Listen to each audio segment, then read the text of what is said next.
아침이 되면 그는 뼈만 앙상한 손으로 낡은 배낭을 챙겨 거리로 나섰다. 그의 일과는 고물상에 팔만한 빈 병이나 고철을 줍고 상점에서 버려진 음식물 쓰레기통을 뒤지는 것으로 시작되었다. 몇 년 전 어머니가 알 수 없는 병으로 갑작스럽게 돌아가신 후 이준의 세상은 차가운 아스팔트와 매연으로 가득 찬 거리가 되었다. 그는 늘 해지고 더러운 옷을 입었지만 그의 눈빛만큼은 세상의 모든 고통과 슬픔을 담고 있는 듯하면서도 동시에 꺼지지 않는 희망의 불꽃이 이글거렸다. 그의 목에는 낡은 밧줄로 엮은 목걸이가 걸려 있었다. 그 목걸이에는 작고 둥근 흐릿한 수정 구슬이 매달려 있었다. 돌아가신 어머니가 늘 그에게 내 감각을 믿어라. 세상에는 눈에 보이지 않는 위험이 많단다 라고 말씀하시며 주셨던 유일한 유품이었다. 이준에게는 남들이 알지 못하는 특별한 능력이 있었다. 그는 물질이나 환경에서 풍겨나오는 미묘한 이상함을 감지할 수 있었다. 그 이상함은 때로는 손바닥이 간질거리는 듯한 불쾌한 느낌으로, 때로는 혀끝에서 느껴지는 쇠맛이나 썩은 맛으로, 때로는 귀를 찌르는 듯한 미세한 진동으로 다가왔다. 특히 그의 왼 손바닥에는 작은 물방울 모양의 흉터가 있었는데 그것은 몇 년 전 식중독에 걸린 사람을 돕다. 너무 강한 이상함의 기운을 느껴 생겼던 흔적이었다. 이 흉터가 욱신거릴 때마다 그는 주변의 위험을 더욱 강하게 감지하곤 했다. 그는 이 능력을 누구에게도 말하지 않았다. 그것은 그에게 익숙한 감각이었을 뿐. 남들에게는 이해하기 힘든 기이한 능력일 것이라 생각했기 때문이었다. 점심은 보통 길게 버려진 빵 조각이나 전날 폐기된 편의점 도시락이었다. 그는 인적 드문 공원 벤치에 앉아 허겁지겁 끼니를 때웠다. 그의 시선은 늘 사람들을 향해 있었다. 특히 사람들이 버린 음식이나 무심코 지나치는 물건들을 볼 때 그의 왼손바닥에 있는 물방울 모양 흉터가 미세하게 욱신거렸다. 그는 가끔씩 몰래 다가가 사람들이 버린 음식물 쓰레기를 확인하곤 했다. 그의 손이 닿으면 이상함의 기운이 더욱 강하게 느껴지는 것들이 있었다. 그러면 그는 그 쓰레기를 다른 곳으로 치워버리거나 주변 사람들에게 이거 먹으면 안 돼요 라고 중얼거리곤 했다. 물론 아무도 그의 말을 듣지 않았다. 어느 늦은 오후 이준은 서울 중심계에 위치한 초고층 빌딩 근처를 지나고 있었다. 빌딩 앞은 분주했다. 최고급 재료만을 사용한다는 유명 레스토랑에서 자선 갈라 디너가 열리고 있었다. 화려한 옷차림의 사람들이 쉴 새 없이 드나들었다. 이준은 그들을 보며 자신과는 전혀 다른 세상의 사람임을 다시 한번 느꼈다. 그때 그의 왼손바닥이 갑자기 강하게 간질거리기 시작했다. 동시에 그의 혀끝에서 역겨운 쇠맛과 함께 알 수 없는 독특한 냄새가 느껴졌다. 빌딩 안에서 뿜어져 나오는 그에게만 느껴지는 이상함의 기운이었다. 그는 빌딩 주변을 서성였다. 그의 감각은 유난히 예민해졌다. 그때 빌딩 입구에 세워진 대형 전광판에 한 남자의 얼굴이 크게 비쳤다. 강현우 강훈워 회장. 대한민국 굴지의 대기업 태양그룹의 총수였다. 그는 자선 디너의 주최자이자 주인공이었다. 그의 옆에는 최고급 요리사 복장을 한 남자가 서 있었고 그의 손에는 방금 조리된 듯한 요리가 들려 있었다. 이준의 왼손바닥은 더욱 강하게 욱신거렸고 혀끝의 쇠맛은 더욱 짙어졌다. 그 요리에서 강렬한 이상함의 기운이 뿜어져 나오고 있었다. 그것은 명백한 위험이었다. 이준은 망설였다. 자신 같은 어린 노숙자가 감히 저런 거대한 행사에 끼어들 수 있을까 비웃음만 당하고 경비원에게 끌려나갈 것이 분명했다. 하지만 그의 눈앞에서 강현우 회장이 그 요리를 입에 넣으려는 찰나였다.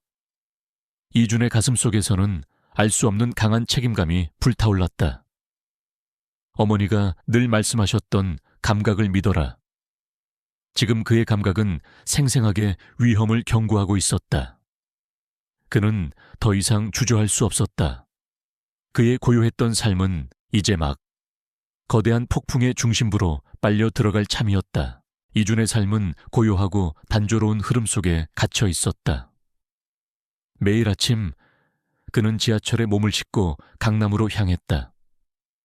화려한 빌딩 숲 속에서 그는 그저 작은 점에 불과했다. 하지만 그날 저녁 그의 삶을 뒤흔들 운명적인 만남이 기다리고 있었다. 그날은 레스토랑이 특히나 북적였다. 사회 각계각층의 유명 인사들이 모여든 자선갈라 디너가 열리는 날이었다. 테이블마다 고급스러운 와인과 음식들이 가득했고 사람들의 웃음소리가 시끄럽게 울려 퍼졌다. 해우는 빈틈없이 움직이며 손님들의 요구에 응대했다. 그녀는 그들의 화려한 옷차림과 거침없는 웃음소리가 자신과는 전혀 다른 세상의 이야기처럼 느껴졌다. 그때 한 무리의 손님들이 레스토랑 문을 열고 들어섰다. 그들의 중심에는 중년의 남자가 서 있었다. 그는 고급스러운 맞춤 정장을 입고 있었고 그의 눈빛은 차갑고 오만했다. 그는 스타 엔터테인먼트의 김민우 회장이었다. 김 회장은 재벌가 출신으로 예술 분야에 막대한 투자를 하는 큰 손으로 알려져 있었다. 하지만 그의 후원은 순수한 예술적 열정에서 비롯된 것이 아니었다. 그는 예술을 자신의 부와 권력을 과시하는 도구로 여겼다. 그의 눈빛은 모든 것을 아래로 내려다보는 듯했다. 김 회장은 레스토랑 로비에 놓인 그랜드 피아노 옆을 지나다가 무심코 그 피아노를 멍하니 바라보고 있는 해운을 발견했다. 그의 입가에 비열한 미소가 걸렸다. 천박한 서빙 아가씨가 감히 피아노에 관심을 두다니. 그는 그녀의 초라한 행색과 피아노 사이의 부조화에 흥미를 느꼈다. 조 아가씨, 피아노 칠 줄 아나? 김 회장의 말이 그의 일행들에게 들렸고 몇몇 사람들은 키득거렸다. 해운의 얼굴이 붉어졌다. 마치 벌레라도 된 양 쳐다보는 그들의 시선에 그녀는 수치심을 느꼈다. 그녀는 고개를 숙이고 얼른 자리를 피하고 싶었다. 그녀의 마음속 깊이 숨겨두었던 피아노에 대한 열정과 어머니에 대한 그리움이 그들의 비웃음 속에서 모독당하는 기분이었다. 그녀의 가슴 속에서는 알 수 없는 분노가 치밀어 올랐다. 어머니가 생전에 저런 자들에게 얼마나 많은 멸시를 당했을까. 김 회장은 해운의 불안한 모습을 즐기는 듯했다. 그는 오늘 자선갈라 디너에서 특별한 이벤트를 준비했다. 자신의 재력과 영향력을 과시할 수 있는 무대를 꾸미고 싶었다. 그는 해운을 이용하기로 마음먹었다. 이봐, 아가씨. 내가 이 피아노를 후원한 사람인데 자선 행사에 기여 좀 해보겠나. 앞에 나가서 피아노 연주 좀 해봐. 김 회장의 목소리는 명백히 조롱이었다. 그의 일행들도 비웃음을 터뜨렸다. 해운의 얼굴은 사색이 되었다. 그녀는 온몸이 얼어붙는 것 같았다. 피아노를 치는 것은 그녀에게 가장 소중하고 비밀스러운 순간이었다. 그것을 이런 사람들 앞에서, 그것도 조롱거리로 연주하라는 것은 상상조차 할 수 없는 일이었다. 죄송합니다. 회장님, 저는... 해운은 거절하려 했다. 하지만 김 회장의 눈빛이 차갑게 변했다. 뭐 감히 내 제안을 거절해. 이 레스토랑의 주인도 내가 후원하는 사람인데 내 심기를 거스르면 자네 일자리가 위험해질 거야. 그리고 내 자선 행사를 망치면 가만두지 않겠어. 그의 말에 해운은 온몸의 피가 식는 듯했다. 일자리를 잃는다면 그녀는 당장 갈 곳이 없었다. 어머니와의 추억이 담긴 고시원 방마저도 지킬 수 없게 될 터였다. 그녀는 선택의 여지가 없었다. 그녀는 울고 싶었지만 눈물조차 나오지 않았다. 그녀의 고요했던 삶은 완전히 깨져버렸고 이제 그녀는 원치 않는 무대에 강제로 오르게 되었다. 어머니가 남긴 목도리가 그녀의 목을 조르는 듯 답답하게 느껴졌다. 김 회장은 혜운에게 악보 한 장을 내밀었다. 그것은 세계적으로도 난이도가 높다고 평가받는 라흐마니노프 피아노 협주곡 2번이었다. 그는 혜운이 절대 연주할 수 없을 것이라고 확신했다. 감히 천박한 서빙 아가씨가 피아노를 치려 하다니. 제대로 망신을 줘야겠어. 그의 입가에 다시 비열한 미소가 걸렸다. 혜운은 떨리는 손으로 악보를 받아 들었다. 그녀의 심장은 격렬하게 뛰었다. 그녀의 인생에서 가장 수치스럽고 두려운 순간이었다. 하지만 그녀는 알지 못했다. 이 절망적인 순간이 그녀의 삶을 영원히 바꿔놓을 운명적인 시작이 될 것이라는 것을. 이주는 망설일 틈도 없이 몸을 날렸다. 그의 온몸에서 알 수 없는 힘이 솟구쳤다. 마치 본능적으로 움직이는 것처럼. 그는 경비원들의 제지를 뚫고 강현우 회장을 향해 돌진했다. 그의 왼손바닥에 있는 물방울 모양 흉터는 격렬하게 욱신거렸고 혀끝에는 금속성 쓴맛이 더욱 강하게 느껴졌다. 그 요리 드시지 마세요. 위험해요. 독이 들어있어요. 이주는 비명을 지르듯 소리쳤다. 그의 목소리는 아직 어린 소년의 것이었지만 그 속에는 절박함과 진실이 담겨 있었다. 레스토랑 안에 모든 시선이 순식간에 그에게로 향했다. 웅성거림이 시작되었고 몇몇 손님들은 놀란 표정으로 그를 바라보았다. 강현우 회장은 막 은색 포크를 입에 가져가려던 참이었다. 이준의 갑작스러운 외침에 그의 손이 허공에서 멈췄다. 그는 고개를 들어 이준을 보았다. 그의 눈에 들어온 것은 낡고해진 옷차림의 작은 노숙자 소년이었다. 강 회장의 얼굴에는 어처구니 없다는 표정과 함께 차가운 분노가 스쳤다. 감히 천박한 거렁뱅이가 내 앞을 막아, 그것도 이런 중요한 자리에서. 이게 무슨 짓이야. 당장 저 녀석 끌어내, 보안팀. 강 회장은 버럭 소리쳤다. 경비원들이 즉시 이준을 향해 달려들었다. 그때 주방장이자 강 회장에게 요리를 건넸던 민호 주방장이 앞으로 나섰다. 민호 주방장은 이 레스토랑의 총괄 셰프로 미슐랭 스타를 받은 유명인이었다. 그의 얼굴은 분노로 일그러졌다. 그는 강 회장의 라이벌 기업에게 매수되어 이 요리에 신경마비 독을 미량 투입한 장본인이었다. 그의 목표는 강 회장을 서서히 무력화시켜 태양그룹을 무너뜨리는 것이었다. 민호 주방장은 이준의 갑작스러운 등장에 당황했지만 이내 표정을 관리하며 비열한 미소를 지었다. 회장님, 저런 불쌍한 아이가 관심을 받고 싶어 수작을 부리는 것 같습니다. 아마 돈을 좀 뜯어내려 하는 거겠죠. 제 명예를 걸고 말씀드립니다. 이 요리에는 아무 문제가 없습니다. 최고의 신선한 재료로 정성껏 만들었습니다. 민호 주방장은 능숙하게 상황을 모면하려 했다. 그의 말은 사람들에게 신뢰를 주기에 충분했다. 사람들은 다시 민호 주방장 편에 서서 이준을 향해 수군거렸다.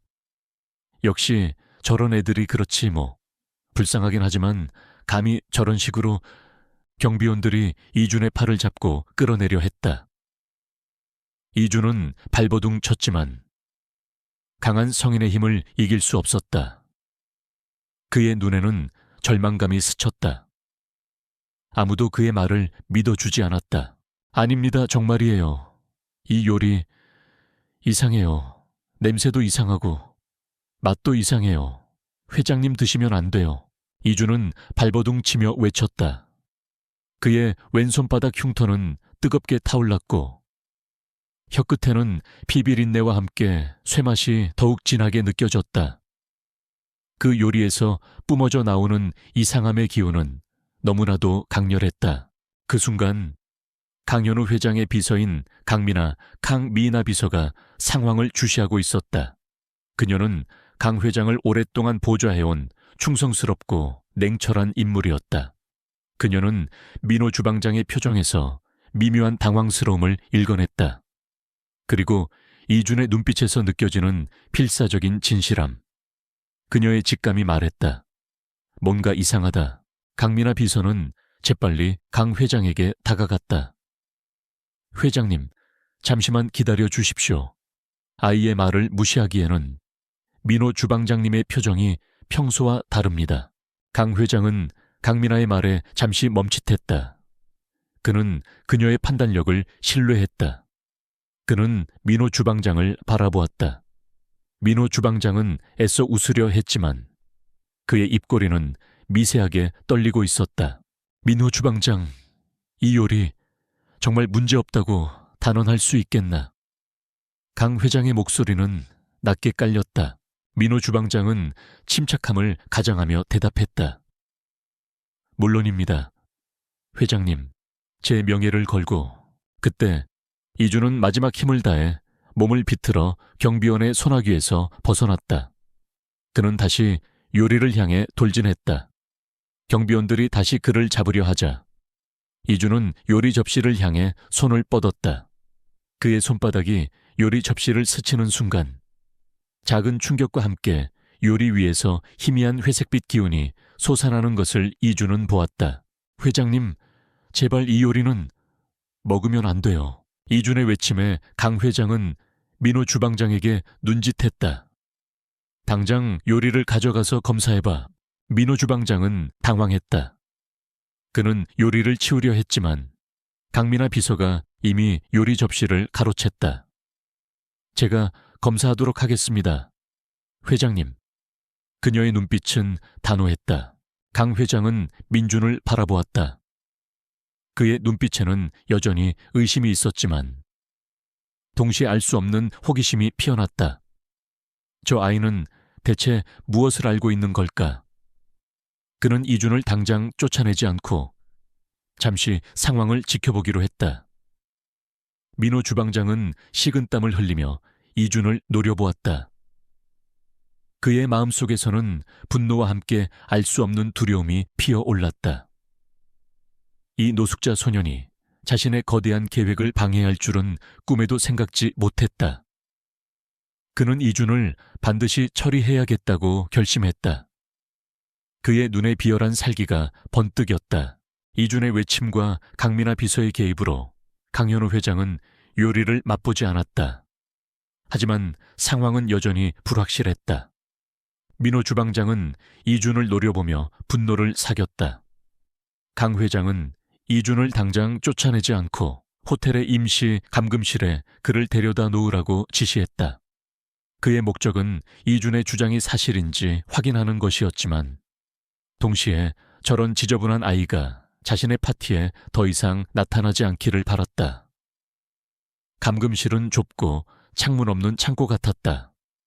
퀴퀴한 곰팡이 냄새가 코를 찔렀고 차가운 공기가 이준의 마른 몸을 파고들었다. 이봐, 꼬마야. 네가 거짓말을 했다면 내가 가만두지 않을 거야. 사기죄는 기본이고 우리 회장님의 명예를 훼손한 죄까지 물을 테니 가고 단단히 해. 민호 주방장은 감금실 문 앞에서 이준을 향해 비열하게 속삭였다. 그의 눈빛에는 냉혹한 경고가 담겨 있었다. 그는 이준이 이 모든 상황을 감당하지 못하고 스스로 포기하기를 바랐다. 민호 주방장은 즉시 자신의 수하들을 동원하여 이준의 배경을 샅샅이 조사하기 시작했다. 그는 이준이 노숙자 소년이라는 사실을 확인하고는 비웃음을 흘렸다. 겨우 저런 하찮은 존재가 감히 내게 덤비려 하다니. 그는 이준의 과거를 왜곡하고 부풀려 언론에 흘릴 계획을 세웠다. 강미나 비서는 민호 주방장의 속셈을 어렴풋이 눈치챘다. 그녀는 민호 주방장이 요리 접시를 치우려 할 때 그의 표정에서 미묘한 불안감을 보았다. 그녀는 주방에 가서 그 요리의 샘플을 몰래 채취하여 외부 연구소에 긴급 검사를 의뢰했다. 그녀는 강 회장에게 이준의 주장을 무시해서는 안 된다고 거듭 강조했다. 회장님, 아이의 말이 사실이 아니라면 다행입니다. 하지만 만약 단 1%의 가능성이라도 있다면 우리는 이 문제를 철저히 조사해야 합니다. 회장님의 건강과 명예가 달린 문제입니다. 강 회장은 강민아의 충고를 듣고 고개를 끄덕였다. 그는 민호 주방장에게 요리에 대한 철저한 조사를 지시했지만 동시에 민호 주방장에 대한 미묘한 의심을 품기 시작했다.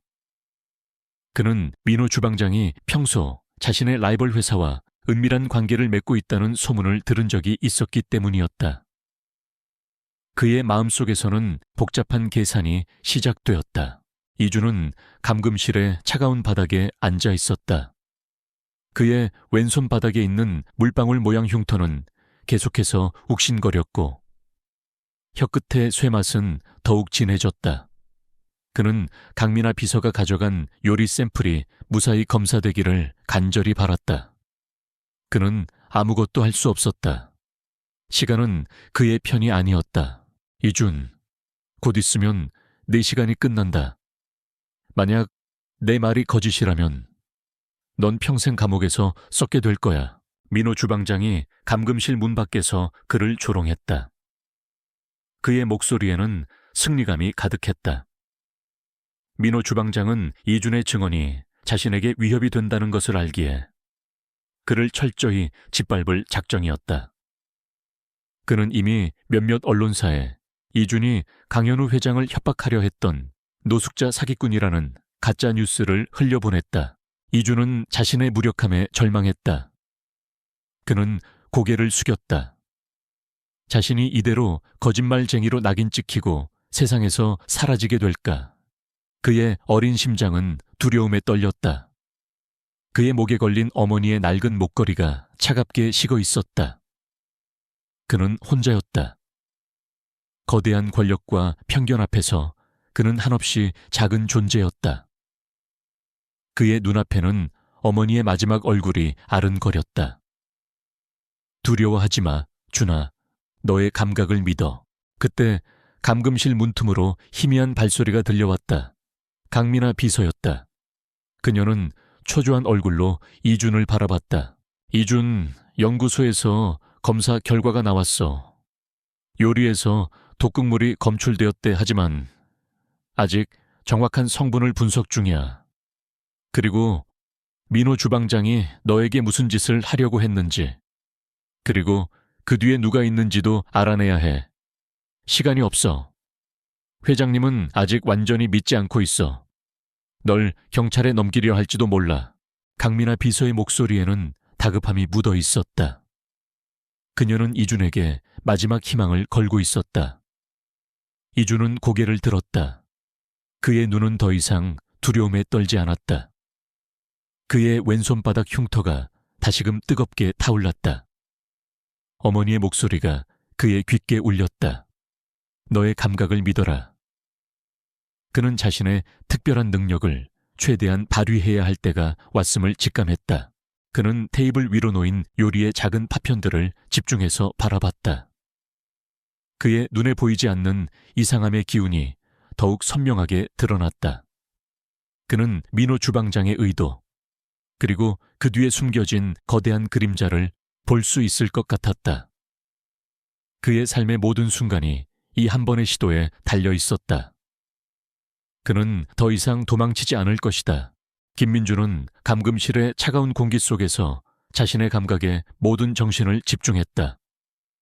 그의 왼손바닥에 있는 물방울 모양 흉터는 뜨겁게 타올랐고 혀끝의 쇠맛은 마치 철을 씹는 것처럼 강렬해졌다.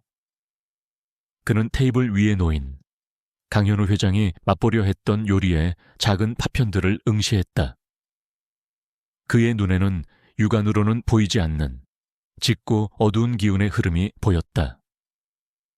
그것은 마치 살아있는 검은 그림자처럼 요리를 뒤덮고 있었다. 이준은 그 기운의 근원을 추적하듯 집중했다. 그의 눈앞에 섬광처럼 민호 주방장이 은밀히 하얀 가루를 요리에 뿌리는 장면이 스쳐 지나갔다. 그리고 이어지는 민호 주방장과 낯선 남자의 대화. 강 회장을 서서히 무력화시켜야 해. 단순한 식중독으로 보이게 만들면 아무도 의심하지 않을 거야. 그의 능력이 그에게 명확히 알려주었다. 그 하얀 가루는 단순한 이물질이 아니었다. 그것은 서서히 신경을 마비시키는 신경독이었다. 민호 주방장은 강현우 회장의 경쟁 기업에게 매수되어 강 회장을 독살하려 했던 것이다. 요리는 단순한 알레르기 반응이 아니라 서서히 죽음을 불러오는 치명적인 독이었다. 이준, 시간 없어. 연구소에서 아직 정밀 분석 결과가 나오지 않았지만 경찰에 넘겨지면 돌이킬 수 없어. 회장님도 아직 널 믿지 않아. 감금실 문 너머로 강민아 비서의 다급한 목소리가 들려왔다. 그녀는 이준의 불안한 기운을 느꼈는지 계속해서 문을 두드렸다. 이준은 고개를 들었다. 그의 눈에는 더 이상 두려움이 없었다. 그는 자신의 능력이 단순한 이상함의 감지를 넘어 위험의 본질과 그 배후까지 볼 수 있음을 깨달았다. 그는 강민아 비서에게 확신에 찬 목소리로 말했다. 비서님, 이 요리에는 신경독이 들어있습니다. 민호 주방장은 강현우 회장님의 경쟁 기업에게 매수되었어요. 이 모든 것은 강 회장님을 서서히 죽이려는 계획입니다. 이준의 말에 강민아 비서는 충격을 받았다. 그녀의 얼굴은 사색이 되었다. 그녀는 이준이 이렇게까지 구체적인 내용을 알고 있을 줄은 상상도 못했다. 그녀는 이준의 눈빛에서 거짓이 아닌 진실을 보았다. 하지만 증거가 정밀 분석 결과가 나오려면 시간이 더 필요해. 강민아 비서의 목소리가 떨렸다. 그때 감금실 문이 덜컥 열렸다. 박 팀장과 민호 주방장, 그리고 호텔의 총책임자인 이진호, 리진호 지배인이 들어섰다. 이진호 지배인은 냉철하고 탐욕스러운 인물로 민호 주방장과 함께 이 암살 계획에 깊이 연루되어 있었다. 그는 민호 주방장을 후원하며 함께 호텔의 비리를 저지르고 있었고, 이번 암살을 통해 강현우 회장의 죽음이 자연사로 위장되면서 자신들이 이득을 취할 계획이었다. 자, 이제 너의 시간이 끝났다. 꼬마야, 거짓말은 통하지 않아. 경찰에게 넘겨질 준비나 해라. 민호 주방장은 비열한 미소를 지으며 이준을 노려봤다. 이진호 지배인 또한 팔짱을 낀 채 이준을 경멸하는 눈빛으로 쳐다보았다. 박 팀장은 어정쩡한 태도로 서 있었다. 그는 이준의 말이 신경 쓰였지만 아직 확신할 수 없었다. 바로 그때 강현우 회장이 경비원들을 대동하고 감금실로 들어섰다. 그의 얼굴에는 피곤함과 함께 짜증이 서려 있었다. 강 비서, 검사 결과는 아직인가? 더 이상 시간을 끌 수 없어. 저 아이를 경찰에 넘기고 강 회장의 말이 끝나기도 전에 이준은 모든 것을 걸기로 결심했다. 그의 왼손바닥 흉터는 불꽃처럼 타올랐다. 그는 감금실 테이블 위에 놓여있던 강민아 비서가 가져갔다 돌려놓은 요리 파편이 담긴 작은 접시로 시선을 돌렸다. 그의 눈에 요리 파편에서 뿜어져 나오는 어두운 기운이 보였다. 그는 자신의 능력을 최대한으로 끌어올렸다. 그의 손가락이 미세하게 떨렸지만 그는 단호하게 그 접시를 집어들고 민호 주방장을 향해 내밀었다. 민호 주방장님, 당신은 지금 이 자리에서 이 요리를 드실 수 있습니까? 당신이 최고의 신선한 재료로 정성껏 만들었다고 했던 이 요리를요. 이준의 목소리는 작았지만 그 속에는 폭풍 같은 파괴력이 담겨 있었다. 민호 주방장의 얼굴에서 피기가 가셨다. 그는 이준의 눈빛에서 자신의 모든 비밀이 꿰뚫리는 듯한 섬뜩함을 느꼈다. 이진호 지배인 또한 당황하여 민호 주방장을 바라봤다.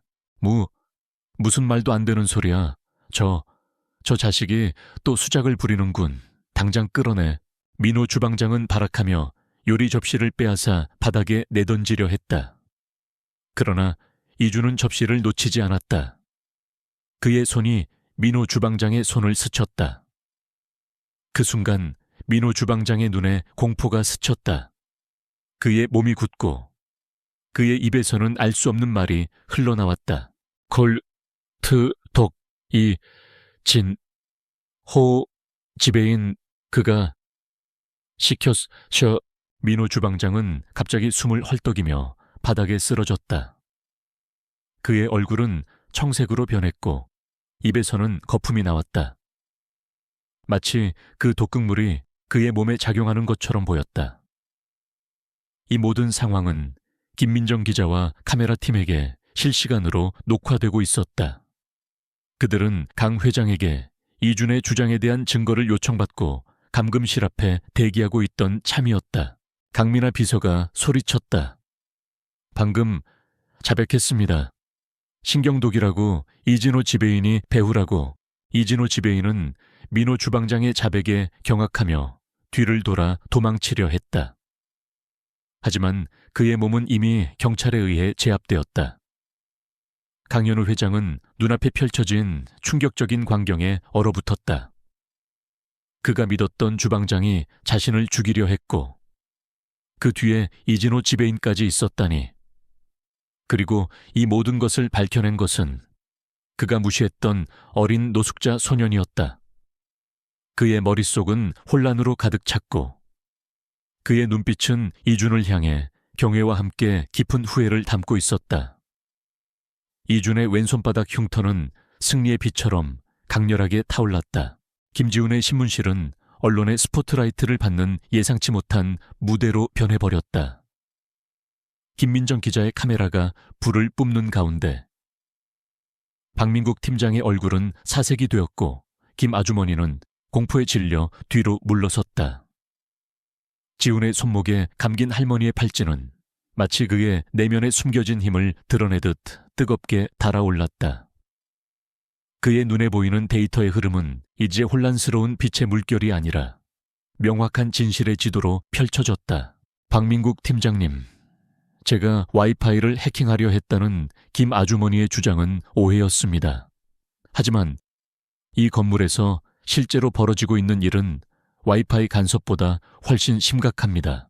지훈은 차분하지만 단호한 목소리로 말을 시작했다. 그는 신문실 벽에 걸린 화이트보드 앞으로 걸어가 마커를 틀었다. 박 팀장은 그를 막으려 했지만 김민정 기자의 카메라가 자신을 향하고 있음을 깨닫고 주저했다. 지훈은 화이트보드에 그림을 그리기 시작했다. 복잡한 네트워크 다이어그램, 알 수 없는 IP 주소들, 그리고 건물 평면도가 빠르게 그려졌다. 그의 손은 거침없었고 그의 눈빛은 날카롭게 빛났다. 그는 마치 영혼을 토해내듯 자신이 보는 모든 것을 그림으로 표현했다. 이것은 우리 건물 3인기 2호에서 송출되는 암호화된 네트워크의 구조입니다. 일반적인 와이파이 신호로는 감지할 수 없습니다. 이들은 건물 내부의 환기구와 배전반을 통해 은밀하게 서버들을 연결하고 있습니다. 여기 표시된 IP 주소들은 모두 오리온 그룹이라는 국제 마약 밀매 및 자금 세탁 조직이 사용하는 주소입니다. 지훈은 한 점 한 점을 정확히 짚으며 설명했다. 그의 목소리에는 단호한 확신이 담겨 있었다. 그는 단순히 와이파이 해킹을 설명하는 것이 아니었다. 그는 도시 한복판에서 암암리에 벌어지고 있는 거대한 범죄의 민낯을 생생하게 폭로하고 있었다. 박 팀장은 그의 설명을 들으며 점차 얼굴이 굳어졌다. 그의 눈은 지훈이 그리는 복잡한 다이어그램을 쫓아갔지만 이해할 수 없었다. 말도 안 돼. 저런 자가 어떻게 이런 것을. 그는 혼란스러웠다. 그때 이준호 중사가 앞으로 나섰다. 그의 손에는 서류가 들려 있었다. 팀장님, 김지훈 씨가 말한 내용은 제가 분석한 오리온 그룹의 암호화된 통신 채널과 정확히 일치합니다. 그리고 3개 2회 대한 추가 수색 영장이 발부되었습니다. 이준호 중사의 말은 지훈의 주장에 결정적인 신빙성을 더했다. 박 팀장은 더 이상 도망칠 곳이 없었다. 그의 얼굴은 잿빛으로 변했고 입술은 파르르 떨렸다. 자신이 편견에 사로잡혀 얼마나 어리석은 실수를 저지르려 했는지 깨달았다. 무고한 시민을 범죄자로 몰아거대한 조직범죄를 눈앞에서 놓칠 뻔한 것이다. 지금 당장 3인규 2호를 급습하라. 박 팀장이 다급하게 소리쳤다. 그의 목소리는 체념과 함께 명령조로 변했다. 경찰들은 즉시 3셈 2호로 향했다. 김민정 기자의 카메라팀도 그들을 뒤따랐다. 신문실 안의 모든 사람들은 숨죽인 채 결과를 기다렸다. 몇 분 후 무정위에서 다급한 목소리가 들려왔다. 3그 2호 급습 성공 내부에서 마약과 대량의 현금 그리고 다수의 불법 서버들을 발견했습니다. 오리온 그룹의 핵심 아지트가 맞습니다. 무전이 끝나자 신문실 안은 환호성으로 가득 찼다. 경찰관들은 서로를 부둥켜 안고 기뻐했다. 김민정 기자는 감격에 찬 얼굴로 카메라를 향해 말했다. 여러분, 지금 이곳에서 놀라운 사건이 발생했습니다. 한 무고한 시민의 억울함이 풀리고 동시에 거대한 국제범죄 조직의 실체가 드러났습니다. 김지훈 씨는 단순한 와이파이 해킹범이 아니라 이 나라를 구한 영웅입니다. 그녀의 목소리는 전국에 생중계되었다. 대중은 충격과 함께 환호했다. 김 아주머니는 이 모든 상황을 믿을 수 없다는 듯 입을 틀어막았다. 그녀는 자신이 신고한 수상한 청년이 갑자기 거대한 범죄의 핵심 인물이 되고 언론의 주목을 받는 것에 경악했다. 그녀의 얼굴에는 공포와 함께 깊은 후회가 스쳤다. 박민국 팀장은 지훈에게 다가갔다. 그의 얼굴에는 부끄러움과 함께 진심 어린 존경심이 서려 있었다. 그는 지훈의 어깨를 잡고 고개를 숙였다. 김지훈 씨, 제가 당신을 너무나 잘못 판단했습니다. 저의 어리석은 편견이 당신을 벼랑 끝으로 몰았고 거대한 범죄를 놓칠 뻔했습니다.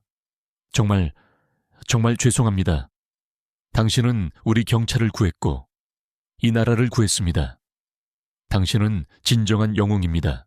박 팀장의 눈에는 눈물이 글썽였다. 지훈은 고개를 저었다. 그는 박 팀장을 원망하지 않았다. 그저 자신의 결백이 밝혀지고 정의가 실현된 것에 감사할 뿐이었다. 그의 손목에 있는 할머니의 팔찌가 따뜻하게 빛났다. 그는 더 이상 외로운 그림자가 아니었다.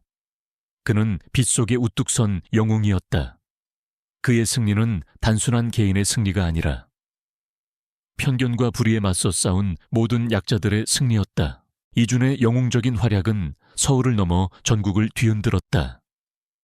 강현우 회장을 독살하려던 민호 주방장과 이진호 지배인이 체포되면서 그들의 추악한 범죄가 만천에 드러났다. 민호 주방장은 살인 미수 및 공모 혐의로 중형을 선고받았고 이진호 지배인 또한 공모 및 횡령, 배임 등 여러 불법 행위로 모든 것을 잃은 채 감옥에 갇혔다. 그들의 탐욕은 결국 그들을 파멸로 이끌었다. 강현우 회장은 이준에게 진심으로 사과하며 고마움을 표했다. 그는 이준을 호텔 최고급 스위트룸에 머물게 하고 모든 편의를 제공했다. 언론 앞에서 그는 이준을 자신의 생명의 은인이자 가장 위대한 영웅이라고 칭했다. 저는 그동안 눈에 보이는 것만을 믿었습니다. 돈과 권력, 그리고 명성만이 전부라고 생각했습니다. 하지만 이 어린 소녀는 저에게 진정한 가치가 무엇인지 가르쳐 주었습니다. 그는 제 목숨을 구했을 뿐만 아니라 제 마음속의 편견을 깨부수고 진정한 인간성을 일깨워 주었습니다. 강 회장의 진심 어린 고백은 많은 사람들에게 감동을 주었다. 그는 이준에게 평생 필요한 모든 것을 지원하겠다고 약속하며 자신의 양아들로 삼겠다고 공식 발표했다. 이준은 더 이상 차가운 거리의 노숙자가 아니었다. 그는 따뜻한 집과 가족, 그리고 사랑을 얻게 되었다. 이준의 특별한 능력은 강현우 회장의 전폭적인 지원 아래 연구되고 발전될 기회를 얻었다. 강 회장은 이준 재단을 설립하여 이준의 능력을 과학적으로 분석하고 이를 활용하여 인류의 안전과 건강에 기여할 수 있는 방법을 모색하기로 했다. 이준은 이 재단의 최고 연구 고문으로 위촉되어 자신의 특별한 감각을 인류를 위해 활용할 수 있는 의미 있는 길을 걷게 되었다. 그의 능력은 더 이상 숨겨야 할 것이 아니라 세상에 공헌하는 밝은 빛이 되었다. 또한 강 회장은 자신의 호텔 주방을 개혁했다. 민호 주방장과 이진호 지배인과 같은 부패한 인물들을 모두 숙청하고 투명하고 정직한 운영 시스템을 도입했다. 그는 이준의 이름을 따서 호텔 내에 이준 식물원을 조성하고 모든 식재료를 직접 유기농으로 재배하며 식탁의 안전을 최우선으로 삼겠다고 발표했다. 며칠 후 이준은 강현우 회장과 강민아 비서와 함께 호텔의 최고층 라운지에서 따뜻한 차를 마시고 있었다. 통유리창 너머로 서울의 스카이라인이 한눈에 들어왔다. 그의 얼굴에는 과거의 그늘은 찾아볼 수 없었다. 그저 깊은 평온과 함께 밝은 희망이 빛나고 있었다. 회장님, 제가 억울하게 끌려갔을 때 비서님이 저를 믿어주신 것이 저에게는 큰 힘이 됐어요. 그때 비서님이 요리 샘플을 가져가 주신 덕분에 제가 제 능력을 증명할 수 있었습니다. 이준은 진심으로 고마움을 표했다. 그의 손목에 있는 할머니의 팔찌가 따뜻하게 느껴졌다. 강민아 비서는 미소 지었다. 이준, 아니, 이제 도련님이라고 불러야겠군요. 저야말로 도련님 덕분에 진정한 정의가 무엇인지 깨달았습니다. 눈에 보이는 것만 믿던 저의 어리석음을 반성합니다. 도련님은 저에게 사람이 사람을 믿는다는 것이 얼마나 중요한지 가르쳐 주었습니다. 그들의 대화는 깊어졌다. 이준은 자신의 특별한 능력에 대해 더 자세히 설명했고 강현우 회장과 강민아 비서는 놀라움과 함께 경외심을 표했다. 세 사람 사이에는 단순한 회장과 비서, 그리고 보호받는 아이의 관계를 넘어선 깊은 신뢰와 유대가 형성되었다. 이준은 창밖의 푸른 하늘을 바라보았다. 그의 눈에는 여전히 세상의 이상함들이 보였지만 이제 그것은 더 이상 그를 두렵게 하는 위협이 아니었다. 그것은 그의 새로운 삶, 새로운 목적, 그리고 그가 지키고 싶은 사람들을 위한 안전한 세상의 밑그림처럼 느껴졌다. 그의 고독했던 삶은 이제 따뜻한 연결과 의미로 가득 채워졌다. 그는 비로소 진정한 의미의 자유와 평화를 찾았다. 이준 리 존의 하루는 늘 차갑고 배고팠다. 서울의 화려한 도심이 잠에서 깨어나기 전 12살 남짓한 소녀는 퀴퀴한 냄새가 나는 지하도 계단 아래 낡은 골판지 상자 속에서 몸을 웅크린 채 잠들어 있었다. 머리 위로 끊임없이 들려오는 자동차 소음과 지하철의 진동은 그에게 익숙한 자장가였다. 그의 잠은 늘 얕고 불안했지만 피로에 지친 몸은 잠시나마 그를 현실에서 벗어나게 했다.